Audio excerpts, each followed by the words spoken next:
નમસ્કાર। બગસરા શહેરમાં home guard unit દ્વારા ડોક્ટર બાબા સાહેબ આંબેડકરની 135મી જન્મ જયંતિ નિમિત્તે વિવિધ કાર્યક્રમો યોજાયા।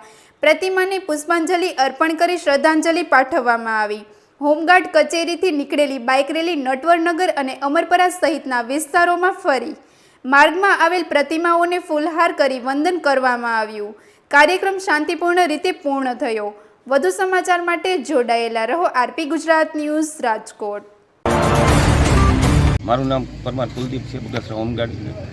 આજરોજ તારીખ 14 એપ્રિલ એટલે કે વિશ્વ વિભૂતિ મહામાનવ નારીઓના મુક્તિદાતા ભારતના બંધારણના ઘડવૈયા એવા ડૉક્ટર મહામાનવ બાબા સાહેબ આંબેડકરનો જન્મદિવસ હોવાથી અમો અહીંયા અમારે જિલ્લા કમાન્ડર સાહેબની સૂચના અને અમારા બગસરા તાલુકા હોમગાર્ડ સાહેબને માર્ગદર્શન હેઠળ અત્યારે રેલીનું આયોજન કરેલ છે।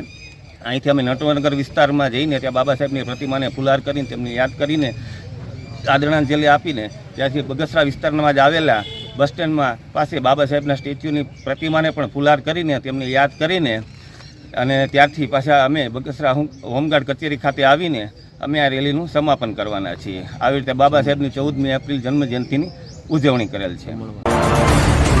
નગરપાલિકાની જે સામાન્ય ચૂંટણી છે એમાં ભારતીય જનતા પાર્ટીના ધારી નગરપાલિકામાં 7 વોર્ડમાં 28 ઉમેદવારોએ ઉમેદવારી કરી છે।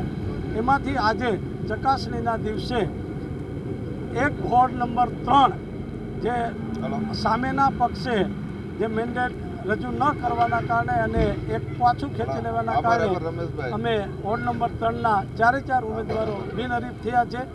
અમને પૂરો વિશ્વાસ છે કે ધારી નગરપાલિકાના હજી જે બાકી રહેલા વોર્ડો છે એમાં અમારા ઉમેદવારો તમામ જીતશે એવો અમને પૂરેપૂરો ધારીની જનતા ઉપર વિશ્વાસ છે। વિકાસના કામો માટે જ આ જે લોકોનો વિશ્વાસ છે કે ભારતીય જનતા પાર્ટી વિકાસ કરે છે, વિકાસના કારણે જ અમે આજે લડી રહ્યા છીએ અને જીતી રહ્યા છીએ।